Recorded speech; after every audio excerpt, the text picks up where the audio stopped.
সোনা? সোনা বলছো কেন? আমার নামটা ফেদা কপালি। তোর নামটা ফেদা কপালি না হয়ে গুদমুখ হইলে আরো ভালো হইতো। কি হইলো, নাম পছন্দ হইলো না? এরকম একটা আস্তে আস্তে গন্ধ লাগলো। বিয়ে করেছিস তো? না, আমি করিনি, আমার আব্বা করেছে। তোর আব্বা বিয়ে করেছে? তোর মা দেখতে ভালো? তোমাকে কেন বলবো না? না, তাই জিজ্ঞেস করছি। তা তুই বিয়ে করবি না? করার তো অনেকদিন থেকে ইচ্ছা ছিল, কিন্তু একটা সমস্যা আছে আমার। কি সমস্যা? সমস্যা হচ্ছে হেতিরে কাজ হয় না আমার। তাই নাকি? তা ডাক্তার দেখাচ্ছিস না? ডাক্তার দেখেছিলাম তো, ডাক্তার বলছে তুই ডলাডলি বেশি করেছিস। তা তো করাই বাকি দরকার ছিল তোর। কি আর করবো না, রাত্রে ঘুমাবার সময় ভালো ভালো বৌদিদের পেছন দিকটা মনে পড়তো, দিয়ে ডলি দিতাম, দিয়ে ওরা পিচিক করে বেরিয়ে পড়তো। থারো হয় হয় না তাহলে হয় যে আবার টুক করে নেমে যায়, মানে দাঁড়িয়ে থাকে না। ওই হেঁটে থারো করার ওষুধ আছে আমার কাছে, নিবি? কই দাও। তুই তো বিয়ে করিস নি, তুই তো বই না, হেঁটে থারো করে কি করবি? তুই হেঁটে থারো হচ্ছে না বলি তো, নাহলে ও বিয়ে করতে সময় লাগে। আজকে কই দেবো? মেয়ে কোথা পাবি আজকে? তুই মেয়ে আছে, আমার বাবার বন্ধু মেয়ে আছে, ওরাই কতবার বলছে তোমার ছেলের সাথে বিয়ে দিয়ে দাও, শুধু আমি নিজে থেকে করছি না, আমার হেঁটে থারো হয় না বলে। ভালো ভালো ওই মেয়েটা দেখতে ভালো? হ্যাঁ দেখতে ভালো তো, মুগার একটু একটু মোটা মোটা। বুকাচ্ছি তো, অত জায়গা থেকে মুগার একটু দিকে নজর দিস রে শালা। কি হইলো, দুম মেরে গেলি যে? মেয়েদের কি দেখে কি? মেয়েরা লম্বা চওড়া ফর্সা, মুখের কাটিং, হাত পা দেখে। তোমার পুঙ্গা দেখেছিস কেন? পুঙ্গা একটু দেখেছিস কেন? ওটা দেখার কারণ হচ্ছে আমার হেতিরে লাগাল পাবে নাকি সেটা দেখেছি। বাবারে, তুই বিশাল মাংমানি ভাই রে। গাল দিও না, যে লাগাল পাবি মনে হচ্ছে। হ্যাঁ, যদি নিমি না যাই পেয়ে যাবো। এক কাজ কর, মেয়েটাকে বিয়ে করলে তারপর তোকে ওষুধ দিয়ে দেবো। ঠিক আছে, তাই হবে। আর একটা কথা, মেয়েটাকে দেখার সময় আমাকে সাথে করে নিয়ে যাবে, ঠিক আছে? ঠিক আছে, নিয়ে যাবো। তুমি থাকবো কোথা? আমি এখানেই বসে আছি, এরই থাকবো। কই রে বন্ধু, ফুটো মেরে দিয়েছি, গুইতো গুইতো মেরে দিয়েছি বন্ধু। ও, তুমি হাঁটছো কেন বাড়া? তোমার বন্ধু কোনে কাঁদছিল, তুমি হাঁটছো? কে কাঁদছিল? এটা কে? কেন, ও আমার বন্ধু? ওই তো কাঁদছিল। কি ব্যাপার, কি রে ফুটো, তুই কাঁদছিলে? কি কাঁদা? কাঁদছিল হাউ মাউ করে। কি রে ফুটো, ও কি ঠিক বলছে? কি করবো না, কিন্তু উপায় আছে, বল। কেন, কি হয়েছে কি? বন্ধু তুমি বাড়ি যাও, তুমি কালকে এখানে আসবে, ঠিক আছে? আমি বসে থাকবো। ঠিক আছে, তাহলে থারো হওয়ার ওষুধটা দেবা তো? হ্যাঁ দিয়ে দেবো, তুমি কালকে এখানে আসবে। বেশ ঠিক আছে, তাহলে আমি চললাম। বস এখানে বস। তার আগে তুই কাঁদছিলে কেন, কি হয়েছে আমাকে বল। কি আর বলবো, সব শেষ হয়ে গেল। কি করে, কি হয়েছে কি? তোর বৌদি, এমএলএ সাহেবের বউ, পালিয়ে গেল। এসব কি বলছিস তুই? কোথায় পালিয়ে গেল? তার নিজের স্বামী এমএলএ সাহেবের কাছে। সর্বনাশ।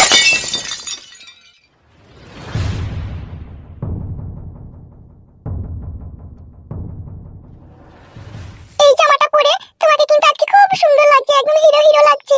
আমারও সেই ছোটবেলা থেকে আমার হিরো হওয়ার খুব শখ ছিল। এই কথা তো তুমি আমাকে আগে বলনি, তোমার হিরো হওয়ার খুব শখ ছিল। কি করে বলবো, হিরো হতে গেই তো বাবা বললো তো হিরো হইস না, হিরোরা বিশাল মার খায়, তো ভিলেন হো।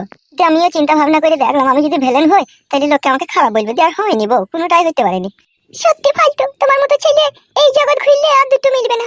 আমি তোমাকে বিশাল ভালোবাসি বউ, তোমাকে ছাড়া না আমার একটু ভালো লাগে না। সে তো আমি জানি শোনা, তুমি আমাকে বিশাল ভালোবাসো। বাড়ি পাল চলো শোনা বউ, আমার ভালো লাগে না এখানে থাকতে, উমুড়ি উমুড়ি লাগছে আমার।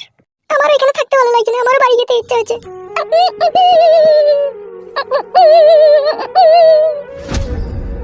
বৌদি তুমি? বৌদি তুমি আবার চলে এসেছো? কাকা বাবু কি রাগা রেগে গিয়েছে তোমার, মানে তুমি ওই ছেলের সাথে পালিয়ে গেছো বলে। ও মেয়েটা কে? এই মেয়েটা লেগে বলছো? এটা আমার বউ। ও, এটা তোমার বউ? হ্যাঁ বৌদি, তুমি তো এর ভাতারকে লিয়ে পালিয়ে গিয়েছিলে। লজ্জা করে আর কোনো লাভ নেই, যা হবার তো হয়েই গিয়েছে। এখন ভালোই ভালো এমএলএ সাহেব তোমাকে মেনে নিলে আমরা মুক্তি পাই। মানে তোমরা মুক্তি পাও মানে? মানে হচ্ছে বৌদি, তুমি চলে যাওয়ার পর এমএলএ সাহেব আমাদেরকে এখানে রেখে দিয়েছে। কিসের জন্য রেখেছে এখানে? ওই এমএলএ সাহেবের খাবার দাবার তৈরি করে ভাত তরকারি রাঁধবে, সেই জন্য। কেন আমার মেয়ে রাঁধতে পারছে না? কাকা বাবু তার মেয়েকে রাঁধতে মানা করেছে। তাই নাকি? হ্যাঁ বৌদি, তুমি বাড়ি এসে বাড়িতে থাকো, আমি এমএলএ সাহেবকে ডেকে আনছি। কি আর বলবো বোন, তোমাকে বলার কোনো ভাষা নেই। তোমার স্বামী আমাকে লোভ লালসার জালে ফাঁসিয়ে খুব দিয়েছে। কষ্টদায়ক, কিন্তু কষ্টদায়ক হলেও আমাকে খুলে বলতে হবে। তুমি নির্ভয়ে নিশ্চিন্তায় বলো কি হয়েছে। হয়েছে বলতে এই যে আমার মেয়েটাকে দেখছেন, টোটাল 8 মাস হচ্ছে বিয়ে হওয়া। জমাইকে 1,20,000 টাকা ক্যাশ দিয়েছি, একটা অ্যাপাচি আটিয়ার গাড়ি দিয়েছি, 2 ভরি সোনা দিয়েছি, ঘরটাকেও সাজিয়ে দিয়েছি আমি। তারপরেও সারা খানকির ছেলে সুইরের বাচ্চা এত বড় বৈদ্য জমায় আমার মেয়েকে বলে কিনা খাটের উপরে জায়গা হবে না। এরকম সমস্যা তাহলে বলবেন তো, আমাদের খাত তো ফাঁকাই পড়ে থাকে। কি এসব বাজে বাজে কথা বলছেন আপনি? হামসাফার। জি ভাইজান, এনিথিং রং? হোয়াট ননসেন্স, কার সাথে কি বলতে সেটা জানিস না? I am sorry. Bikash Dutta বাবু, আপনার কাছে অনেক আশা ভরসা নিয়ে এসেছি, আপনার লোকের মুখ থেকে এরকম কথা শুনবো আমি ভাবতেই পারছি না। বকে দিয়েছি কিনা? হ্যাঁ, তো ঘটনার মূল বিষয় যেটা ছিল, তোমার মেয়েকে তোমার জামাই তার খাটের উপরে শুতে নিচ্ছে না, কি তাই তো? হ্যাঁ, ঘটনাটা হচ্ছে সেটাই। তার সাথে শাশুড়ি আর ননদ খুব জ্বালাতন করছে আমার মেয়েকে। আমি ছেলেটার গ্রামে গিয়ে ওখানকার পার্টির লোকজনকে বলি এই বিষয়টা, ঠিক আছে? তা ওদের ওখানে একটু প্যাকিং জোর বেশি, ওই জন্য আমার কথা কেউ গ্রাহ্য করছে না। তো আমি চিন্তা ভাবনা করে দেখলাম আপনাকে এই বিষয়টা বলা খুবই প্রয়োজন, তাই বলতে এলাম। এই যে মেয়ে, তুমি আমার কাছে আসো তো একবার। শ্বশুর বাড়িতে তো তুমি থাকো, তুমি একটু পরিষ্কার করে খুলে বলো তো, তোমার বাবার কথাটা কিছুটা ঘোলা ঘোলা ভাব লাগলো আমার। না না, আমি ঘোলা বলিনি, আমি ঠিকই বলেছি। ঠিক আছে, তুমি চুপ করো। হ্যাঁ বলো তো, ঘটনাটা কি ঘটেছে? কি আর বলবো এমএলএ সাহেব, স্বামীর ঘরে সুখে সংসার করতে গিয়ে একদিকে কান্না করতে হয় আর একদিকে ভাত খেতে হয় আমাকে। তাই নাকি? শুধু কি তাই, রাত 12টা একটা সময় মদ গেঁজা খেয়েছে আমার স্বামী, আমাকে যা ইচ্ছা তাই করে মারবে। যখন মদ খেয়ে মারতে থাকে তখন পরনের শাড়িটাও খুলে নেয়, এমন 12 স্বামী আমার। কি রে ল্যাংচা, কালকে একটা ফেসবুকে কি একটা যেন ঘটনা দেখাচ্ছিলে আমাকে? হ্যাঁ বড় ভাই, ওই স্ত্রী স্বামীর পুরুষ অঙ্গ কেটে নিয়েছিল। কি বললো, তুমি শুনতে পেলে? শুনতে পেয়েছি এমএলএ সাহেব, কিন্তু সেটা আমি পারবো না।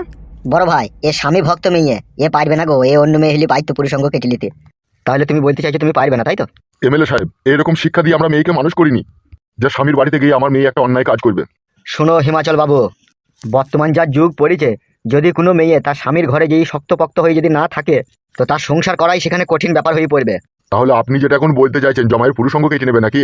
পুরুষঙ্গ কেটে নেওয়াটা হচ্ছে লাস্ট ফিনিশিং। যখন আর তোমার মেয়ে তার সংসার করবে না, তখন সে কেটেলি চলে আসবে। পূজা খানকি ছেলে জমাই, ওর পুরুষ অঙ্গ কেটে নেওয়াই দরকার। এই মেয়ে শোনো, জি বলুন এমএলএ সাহেব। তোমার যে স্বামী, সে তোমাকে কি কারণে দেখতে পাচ্ছে না, কেন দেখতে পাচ্ছে না, যদি একটু ডিটেলসে বলতে। মেন ঘটনাটা হচ্ছে এমএলএ সাহেব, আমার যে স্বামী আমার ননদের বান্ধবীর সাথে তার একটা ঘনিষ্ঠ ভালোবাসার সম্পর্ক আছে, তার সাথে সে সব রকম নোংরা কাজ করে, আর সে তাকেই চাই, সেই জন্য আমাকে সে দেখতে পারে না। শরীরের ভিতরে তাহলে ভূত ভরা। এই ফেদা সহ্য করবো কি করে রে? যেখানে সুই চলে না সেখানে ফাল চালিয়ে দিচ্ছি রে। তো এই ঘটনাটা তোমার শ্বশুর বাড়ির লোকজন কেউ জানে না? সবাই জানে, সবাই মেনে নিয়েছে, আমাকেও মানতে হবে। কিন্তু এমএলএ সাহেব, আমার মেয়ের পক্ষে সেটা তো সম্ভব নয়। হ্যাঁ বলেন। টাকা পয়সা সোনা দানা বরযাত্রী এত কিছু তোমার বাবা খাইও তোমাকে খাটের উপরে শুতে লিছে না, আবার অন্য মেয়ের সাথে রিলেশন। এসব পুরুষঙ্গ কেটে নেওয়াই দরকার। ঠিকই বলেছে বড় ভাই, এ বাঁশও থাকবে না, বাঁশুড়িও বাজবে না, ভালোই হবে। ও এমএলএ কাকা, কি হলো বে? শালা হারামি মানুষের পিলি চুমকি দেয় মনে হচ্ছে চিল্লায়। এত দড়ি হেপে এলি, কি হয়েছে কি? না কাকা, তোমরা কথাটা বলিলাম, মিটিং করলাম, দিয়ে লাস্টে বলবো। শালা হারামি কেনা উট পাটাঙ্গা মার দেবো। কি হয়েছে কি বে, খুলে বলবে? তোমার বউ বাড়ি এইছে দেখো গা। কে বললো কে তোকে আমার বউ বাড়ি আইছে? আমি কানা নাকি, আমি চোখে দেখতে পাই না নাকি, আমি নিজে চোখে দেখে এলাম। এসব কি বলছি রে? হইতেও পারে বড় ভাই, যে বোকা চোদা লিয়ে গেলো সে তার জমিদার নয় যে আপনার বউকে সারা জীবন খাওয়াবে পড়াবে, খাওয়া দাওয়া শেষ ওই জন্য পাঠিয়ে দিয়েছে। এমএলএ সাহেব, তাহলে আমার এই মেয়ের সংসারটা কি হবে? তোমার মেয়েকে তোমার জামাইয়ের পুরুষঙ্গ কেটে নিতে বলো গা, তাহলে সব সমস্যার সমাধান হয়ে যাবে। শোনো, যেটা বলে না পারবা সেটা করলে মারতে হবে। কি বললাম বুঝতে পেরেছো? জি এমএলএ সাহেব, বুঝতে পেরেছি। ঠিক আছে, এখন যাও।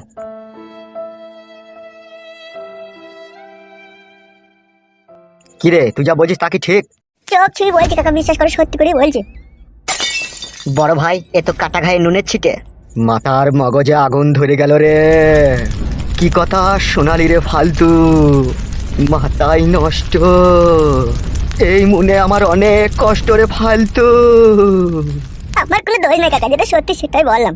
দেখুন সে রড ভাতারি মাগি কোথারে? বাড়িতে আমার বউয়ের সাথে গল্প করছে। তাই নাকি? জি কাকা। বে বুকাচ্চোদা, তাকে কথা বলতে পারছি না। তোমার বউ বাড়িতে আছে, তুমি যাবাতে চলো আমার সাথে। কইছো দেখছি।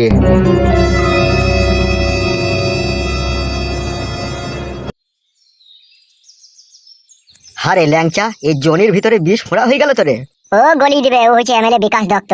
ও 4 মাস 31 দিনের মাথায় ডেলিভারি করে দেওয়া প্লেয়ারও, তোর কাছে কিচ্ছু আটকাবে না। কি জানি বাড়া এখন কি হবে। আমার একটা জিনিস ভাবতে খুব খারাপ লাগছে বোন, তোমার এমএলএ ভাতা থাকতে তুমি ছেড়ে দিয়ে চলে গিয়েছিলা। ভাতার কি কেউ এমনি এমনি ছাড়ে বল? ওর নামেই আমার ভাতা ছিল, ও চরিত্রহীন লোক। সেটা জানি, তোমার ভাতা চরিত্রহীন। তুই যে এতদিন এখানে আছিস, তোর সাথে কিছু করেনি তো আবার? কি আর করবে, আমি দিলে তো করবে। দিসনি তো তাহলে? না, আমি কিছু জেনে দেবো ওকে। আর যদি ও আমাকে দেয়ও, তা তুই চ্যাংড়া লাসানির কি কোনো অসুবিধা আছে? এই ঢেমুন মাগি চ্যাংড়া লাসানি, নাংলি যে ঘর থেকে বেরিয়ে চলে গেলি, আবার কি গান মারাইতে নিল? দেখ দেখ, ভাতারের মুখের ভাষা দেখ, তাহলে কোন মেয়ে সংসার করবে বল? এলো এ ডান্ডা চেক করিনি মাগি, আমার সংসার কাউকে করতে হবে না। লো তুই কোথায় গেছিলি সেটা বল। আমি নাংলি ঘর থেকে বেরিয়ে গেছিলাম রে ফাদা কুকুর বেটা, আবার আমি ঘরে ফিরে এসেছি। কি বলছিস বল তুই? তুই তো কার বাড়িতে ফাঁকা চ্যাংড়া লাসানি রে? তোর থেকে কম। খান কি মাগি, তুই যে নাংলি বেরিয়ে চলে গেলি, তুই এখানে ফিরে আসতে তুই লজ্জা লাগলো না? খবরদার ভাষা খারাপ করবি না সুইরের বাচ্চা, নাহলে তোর নামে গিয়ে থানাতে কেস করবো, তোর এমএলএ গিরি ছাড়িয়ে দেবো। কাকা বাবু, এখন এটা মাইনতে হবে, নাহলে কেস দিয়ে দিলে তুমি ফেসে যাবে, তোমাকে জেল খাইতে হবে কাকা। বাপরে বাপরে বাপরে বাপরে যন্ত্রণা। এই তো সবে শুরু রে কাকা কুকুর বিট্টা।